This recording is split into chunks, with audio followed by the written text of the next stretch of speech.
The announcement came during the toast at my college graduation party. I was standing in the corner of our backyard, watching my parents' friends celebrate what they clearly saw as a double victory: my graduation and my departure from the family home.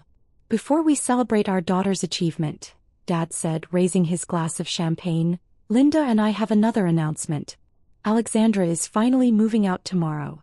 The crowd of about 30 people burst into applause and laughter. Mom beamed as she added, "After 22 years we're getting our house back." More laughter. Someone shouted, "Freedom at last." Another voice called out, "Empty nesters." Dad grinned widely. Finally, some peace and quiet. No more weird business calls at all hours, no more mysterious packages, no more whatever it is she does on that computer all day. I smiled politely and walked away from the crowd, heading inside to the kitchen. Nobody followed me. Nobody asked if I was okay. They were too busy celebrating my departure. What they didn't know was that I'd been planning this moment for 3 years. Ever since I discovered exactly how much my parents resented having me around, despite all their public displays of parental pride. What they definitely didn't know was that I owned the mortgage on the house they were so eager to have to themselves. Let me explain how a 22-year-old college student came to own her parents' mortgage. It started during my sophomore year when my parents were facing foreclosure on their $280,000 home. They thought I didn't know about their money problems, but I knew everything. Dad's construction business had lost several major contracts, and Mom's part-time bookkeeping work wasn't covering their lifestyle. What they didn't know was that I'd been running Phoenix Digital Solutions since my freshman year. While they assumed I was just playing around on the computer, I was actually managing social media campaigns for 15 businesses and pulling in $8,000 a month in profit. My parents never asked about my work beyond polite dinner conversation. When they saw checks in the mail, I told them they were freelance web design projects, which was technically true. They assumed I was making maybe $500 a month for spending money. In reality, I was banking $6,000 a month after expenses. When I discovered they were facing foreclosure, I contacted their mortgage company, Pinnacle Financial, and made them an offer. I would purchase their mortgage debt at a discount for $210,000 cash. Pinnacle was thrilled to get their money back immediately. My parents never knew the transaction had occurred. They just knew that suddenly the threatening letters stopped and their foreclosure proceedings disappeared. From that point forward, every mortgage payment they made went directly to me through a management company I'd set up. They thought they were still paying Pinnacle Financial. In reality, they were paying their daughter. I never intended to use this information against them. I bought their mortgage to save their house, not to control them. But over the past year, as their resentment toward me became more obvious, I began to see it differently. The weird business calls at all hours Dad mentioned in his toast were actually client calls from Phoenix Digital Solutions. By my senior year, I was managing campaigns for 37 businesses and generating $35,000 monthly revenue. The mysterious packages were equipment deliveries and product samples from clients. The time I spent on my computer, all day, was running a business that generated more income than both of my parents' jobs combined. But to them, I was just their unemployed daughter who couldn't wait to move out and start real life. The truth was, I'd been living my real life for 4 years. I owned a successful business, had $180,000 in savings, and held the mortgage on the house they wanted me to leave so desperately. After Dad's toast, I spent the rest of the party listening to their friends share stories about how wonderful it would be when their own children moved out. Several people offered unsolicited advice about launching me into independence. "Don't let her get too comfortable," Mrs. Peterson from next door advised. "These kids today expect to live with their parents forever." Mom nodded enthusiastically. "Oh, we made it very clear that this is a one-way trip. Once she's out, she's out." I smiled and nodded along, mentally calculating how much notice I'd need to give them before calling in their mortgage. The party ended around 9 p.m. I went upstairs to finish packing while my parents cleaned up and called their friends to continue celebrating. I could hear them through my bedroom window. "I can't believe we finally did it," Mom was saying to someone on the phone. 22 years of supporting her, and now she's finally someone else's problem. "The best part," Dad added, "is that she doesn't expect any help from us going forward. We're completely off the hook." Before going to bed, I made 3 phone calls. The first was to Patricia Williams, the property manager who handled my parents' mortgage payments. "Patricia, it's Alexandra. I need you to prepare eviction paperwork for 1247 Maple Street. The Torres property? Are they behind on payments? No, but they will be. As of tomorrow, their lease is terminated due to violations of occupancy agreements. The second call was to my moving company, confirming they'd arrive at 7 a.m. to collect my remaining boxes.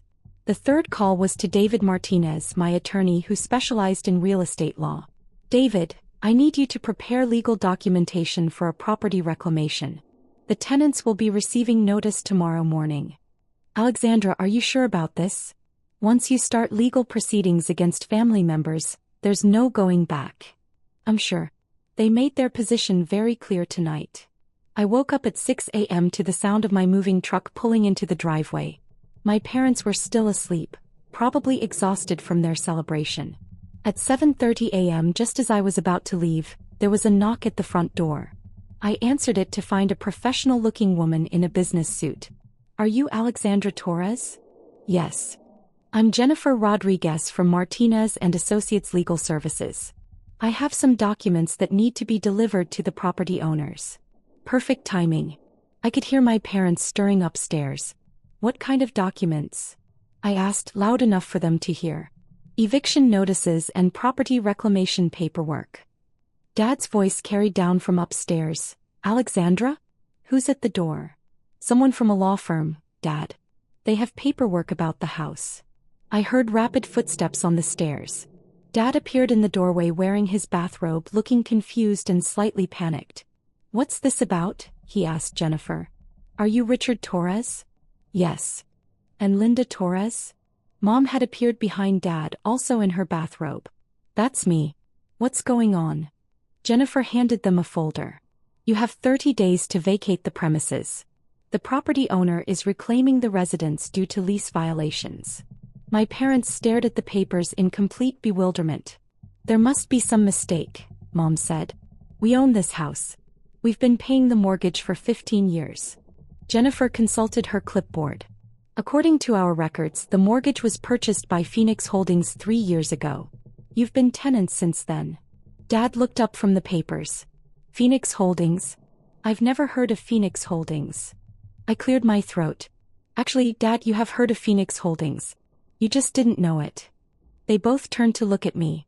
Phoenix Holdings is my company. I've owned your mortgage for 3 years. The silence that followed was deafening. I could see them trying to process this information and failing completely. That's impossible, Mom whispered. You're a college student. I'm also a business owner. And as of this morning, I'm your former landlord. Dad was scanning the eviction notice frantically. Alexandra, this says we have 30 days to leave our own house. It's not your house, Dad. It's my house. You've been renting it from me since my sophomore year, though you didn't know it.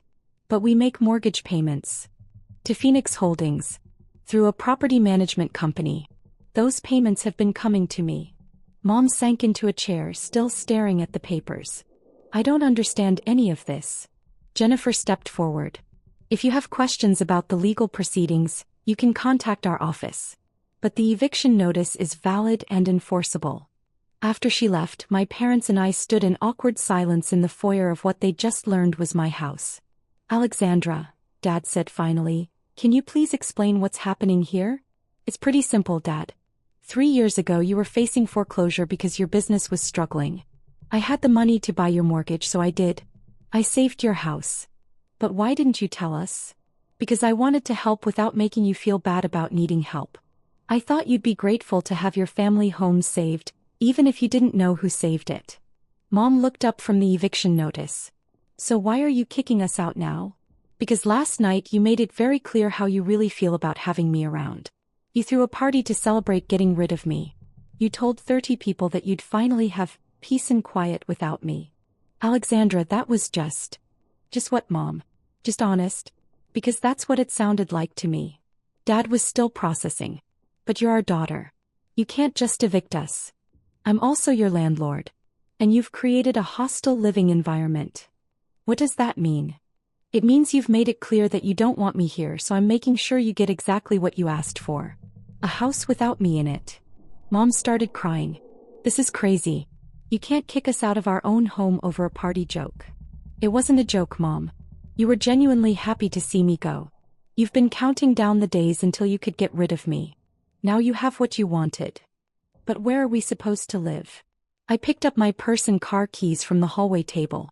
I don't know, Mom. That's not my problem anymore. You have 30 days to figure it out. Alexandra, wait, Dad called as I headed for the door. Can we talk about this? I turned back to face them. What would you like to talk about, Dad? This is our family home. We raised you here. Doesn't that mean anything to you? Of course it does. That's why I bought the mortgage when you were facing foreclosure. I wanted to preserve our family home. Then why are you taking it away from us now? Because you made it very clear that it's not really our family home. It's your home that I was temporarily allowed to occupy until you could get rid of me. Alexandra, what do you want from us? I don't want anything from you. You wanted me gone and now I'm gone. You wanted your house back and now you can have it back. You just have to buy it from me first. How much would that cost? I calculated quickly. Current market value is about $340,000. I paid $210,000 for the mortgage and you've paid me about $45,000 in rent. So you'd need to pay me $295,000 to own the house outright. Dad's face went white. We don't have that kind of money. Then I guess you'll need to find somewhere else to live. I left them standing in the foyer and drove to my new apartment downtown. For the first time in years I felt completely relaxed. No more hiding my business calls. No more pretending my income came from freelance projects. No more listening to passive-aggressive comments about my future plans. My phone started ringing around noon. First Mom, then Dad, then both of them together. I let them all go to voicemail. Over the next week, I received 17 phone calls from my parents, 12 text messages and 3 voicemails from other family members who had heard about the situation.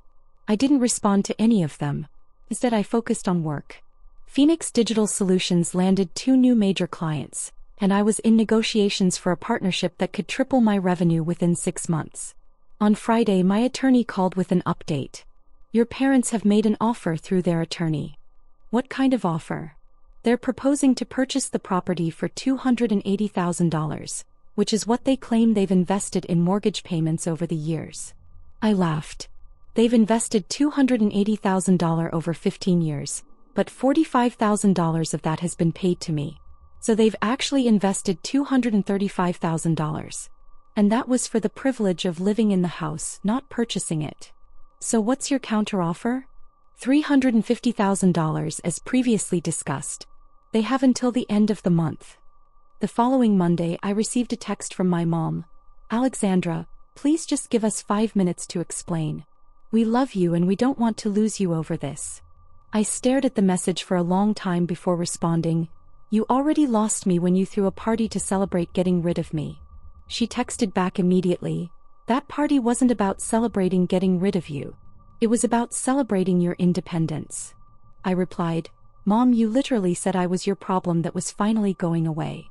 We never said that. I realized I had something that would settle this dispute. I'd recorded Dad's toast on my phone. I sent her the audio file with a message. This is what you actually said. 10 minutes later she called me. Alexandra, she said, her voice shaking. I had no idea we sounded so terrible. That's how you really feel, Mom. The recording doesn't lie. But it's not how we really feel. We were trying to make the best of a difficult situation. What's difficult about your daughter graduating from college? Nothing. The difficult part is watching you grow up and knowing that our relationship is going to change. Our relationship was always going to change, Mom. But it didn't have to change because you pushed me away. He was crying now. Alexandra, what can we do to fix this? I don't know if you can fix it, Mom. You made it very clear how you feel about having me around. You are wanted, Alexandra. We just did a terrible job of showing it. It's too late for that now. What would it take for you to give us another chance? I thought about it. An honest conversation about why you really felt the need to celebrate getting rid of me. When could we have that conversation? Maybe after you find somewhere else to live and have some time to think about what you really want from our relationship. On day 18, I received a call from my Aunt Patricia, my father's sister. Alexandra, I just heard about what's happening.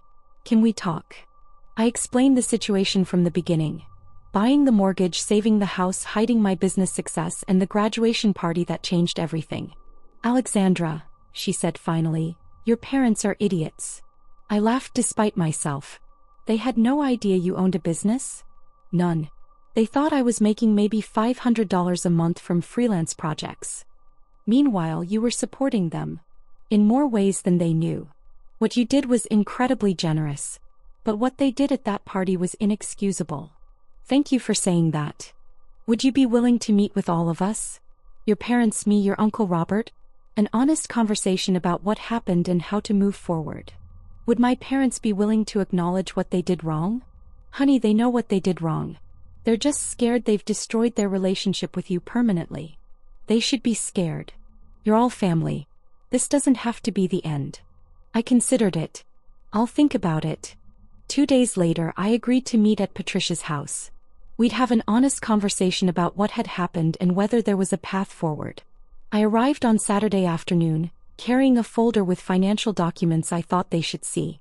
My parents were already there, looking more nervous than I'd ever seen them. Alexandra, Patricia said, thank you for coming. Uncle Robert cleared his throat. I think we should start with your parents acknowledging what they did wrong. Dad nodded. Alexandra, I owe you a massive apology. What we said at your graduation party was cruel and thoughtless. We made you feel unwanted in your own family, and that's inexcusable. Mom was crying. We were so focused on our own feelings about you growing up that we completely ignored your feelings. We treated your graduation like it was something happening to us instead of something you had accomplished. And, Dad continued, we never bothered to learn about your actual life. We made assumptions about your work and your finances without ever asking for details. I looked at them carefully. Do you understand why I bought your mortgage?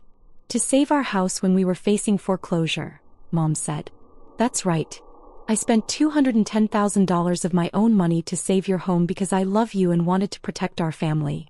Do you understand why I didn't tell you I own the mortgage? Because you wanted to help us without making us feel bad about needing help, Mom said. Exactly. I was trying to be considerate of your pride. I opened the folder and handed them several documents. This is Phoenix Digital Solutions revenue report for last year. We generated $420,000 in revenue, with a profit margin of about 65%. Dad stared at the papers. $420,000? That's correct. This year we're on track to hit $650,000 in revenue. Mom looked up from the documents. You made more money last year than both of us together made in the last 3 years. Yes. And this document shows my current business contracts. I have $1.2 million in guaranteed revenue over the next 18 months. They sat in stunned silence. What do you want from your parents at this point? Uncle Robert asked. I want them to understand that respect isn't conditional on financial success. I want them to understand that family members shouldn't celebrate getting rid of each other. And I want them to think about how they would want to be treated if the roles were reversed. What would that look like practically? Patricia asked. It would look like genuine interest in my life and my work. It would look like apologies that focus on their behavior, not on how bad they feel about getting caught. And it would look like rebuilding our relationship based on mutual respect. Dad nodded. We can do that. Can you? Because for the past 4 years, you've shown no interest in my life beyond polite dinner conversation. We are proud of you, Dad said. You're proud of me now that you know I'm successful. But you weren't proud of me when you thought I was struggling. That's not true. Dad, you threw a party to celebrate getting rid of me. How is that pride? He was quiet. What would it take for you to consider giving them another chance? Patricia asked. I thought about it carefully. I'd need to see consistent changes in how they treat me and talk about me. I'd need to see genuine interest in my life and my work. And I'd need to see acknowledgement that their behavior was wrong. What about the house? Uncle Robert asked. Are you willing to sell it back to them? For fair market value, yes. $350,000. Dad winced. We don't have that kind of money available. Then you'll need to get a mortgage like any other home buyer. But we'll be paying more for our own house than it was originally worth. Dad, it's not your house anymore. You lost it to foreclosure 3 years ago. I bought it and have been maintaining it since then. If you want to own it again, you need to buy it at current market value. That seems fair, Patricia said. Mom looked up. Alexandra, if we can find a way to buy the house back, would you consider letting us start over with our relationship? I'd consider it, but our relationship is going to be different from now on. I'm not going to pretend to be struggling financially to make you feel better about yourselves. You are wanted, Dad said. Then show me. Through your actions, not just your words. We talked for another hour about practical next steps. My parents would work with a mortgage broker to see if they could qualify for a loan. I would extend their eviction deadline by 60 days. As for our relationship, we would start with weekly family dinners where they could ask me about my business and I could share what I was actually working on. One more thing, I said. I want you to apologize to everyone who was at the graduation party. What do you mean? Mom asked. I want you to tell your friends that what you said about me was wrong and that you're proud of my accomplishments. I want you to correct the narrative that I was a burden you were happy to get rid of. Dad nodded. We can do that. Good. Because if we're going to rebuild our relationship, it needs to be based on honesty. 6 weeks later, my parents secured a mortgage for $350,000 and bought their house back from me. I used the money to purchase a small office building downtown for Phoenix Digital Solutions headquarters. Our weekly family dinners have been awkward but productive. My parents ask detailed questions about my business, and I've started sharing stories about my clients and goals. They've also started treating me like an adult instead of a child they need to manage. The biggest change has been in how they talk about me to other people. Instead of introducing me as their artistic daughter who hasn't quite found her way, they now introduce me as our daughter who owns a successful digital marketing company. Last month, Dad asked if Phoenix Digital Solutions could help with marketing for his construction business. It was the first time he'd ever asked for my professional help. I said yes. Mom started taking business classes because she wants to understand more about what I do. She's also started helping with bookkeeping for some of my smaller clients. We're not back to where we were before the graduation party, and honestly, I don't want to be. Our old relationship was based on their assumption that I needed their support and guidance. Our new relationship is based on mutual respect and genuine interest in each other's lives. The eviction was extreme, but it worked. It forced all of us to confront the reality of our family dynamic and make changes. My parents learned that success comes in many forms and that their assumptions about my life were completely wrong. They learned that celebrating getting rid of family members has consequences. And they learned that respect and love need to be demonstrated through actions. I learned that sometimes you have to be willing to lose everything in order to build something better. The graduation party was supposed to celebrate my achievement and my independence. Instead, it became the catalyst for rebuilding my family on honest, respectful terms. Sometimes the best way to save a family is to be willing to lose it first.